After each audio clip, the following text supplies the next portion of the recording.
گەرچی کۆمەڵی ئیسلامی کوردستان هەرگیز هێزێک نەبووە لە چقی دەسەڵاتەوە نزیک بێت و باری دارایەکەشی هەمیشە وەک باری ئابووری هاوڵاتیانی ئاسایی بووە لەبەر ئەوەی لە چین و توێژی سادینی و کۆمەلگا پێک هاتووە و کەمینەیەکی قڕوپڕ دەستیان بەسەردا نەگرتووە.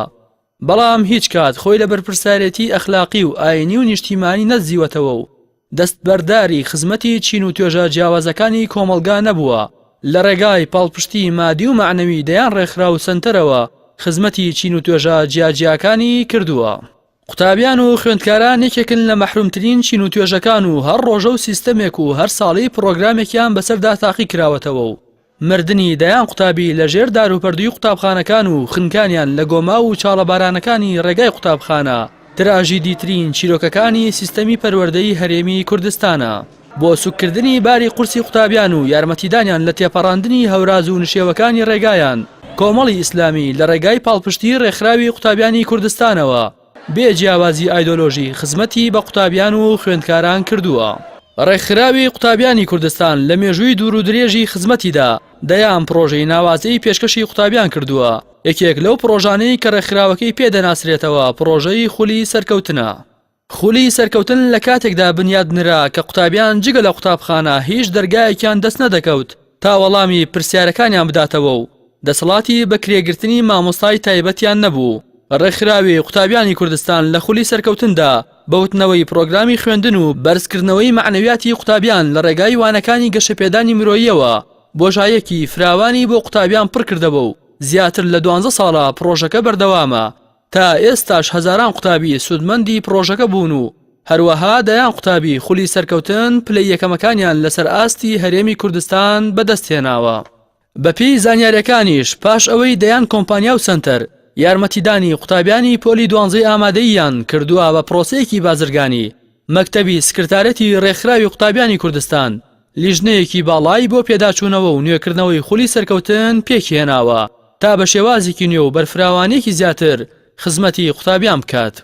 پرۆژەی دۆستانی محەممەد یەکێکی دیکەیە لەو پرۆژانەی کە لە ساتی سوکایەتی و بێڕێزی چەند کەسێکی ئاراستەکرا و بە پێغەمبەری ئیسلام ڕاگەێنرا لە ڕێگای بڵاوکراوە و کۆڕ و سیمینار و دەیان کتێبی جۆراوجۆر و گفتوگۆی زانستی وەڵامی هەموو ئەو سوکایەتی و گومان و درۆیانەی دایەوە کە بە ناوی پێغەمبەرەوە دەکرا و بڵاو دەکرایەوە.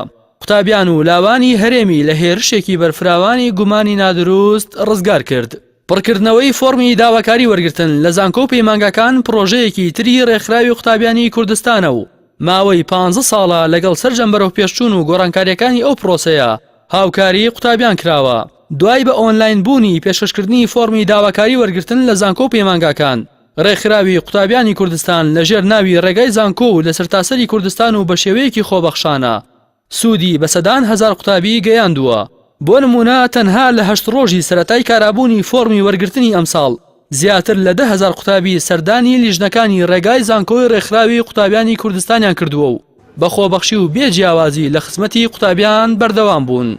وەک ڕازگۆ قاسم ئەندامی لیژنەی باڵای پرۆژەی ڕێگای زانکۆ و بەرپرسی ناوەندی زانکۆ و پەیمانگەکانی سلێمانی ڕێکخراوی قوتابیانی کوردستان لە نووسینێکیدا لە پەڕەی تایبەتی خۆی لە تۆڕی کۆمەڵایەتی فەیسبوک نووسیوێتی هەزاران جار دوعای خێری باوکی دەستقلیشا و دایکی ئاخلە دڵیان لە پای نەهێشتنی ئەو تیجارەتی بەهۆی تەلەبەی 12ەوە دەکرا بۆ هاتووە. بە جۆرێک هەندێک لە سنتەر و ڕێکخراوەکان بڕی 50,000 دیناریان لە پای پڕکردنەوەی یەک فۆرمی وەرگرتن لە قوتابی وەرگرتووە کە کری 2 ڕۆژی ئارەقەی ناوچاوی باوکی کرێکاری بووە.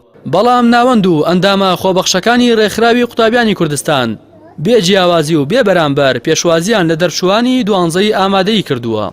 ئەمانە مشتێک بوون لە خزمەتەکانی کۆمەڵی ئیسلامی کە لە ڕێگای ڕێکخراوی قوتابیانی کوردستانەوە پێشکەشی قوتابیان و لاوانی بەشمێنەتی ئەم هەرێمەی کردووە. گومانیش لەوە دانیە بەهێزبوونی پێگەی سیاسی و پەرلەمانی کۆمەڵی ئیسلامی کوردستان ڕاستەوخۆ خزمەت و پرۆژەکانی ڕێکخراوی قوتابیانی کوردستان و ئەو دەستگا و سنتەر و دەستانەی کۆمەڵی ئیسلامی پشتیوانی دەکات فراوانتر دەبێت.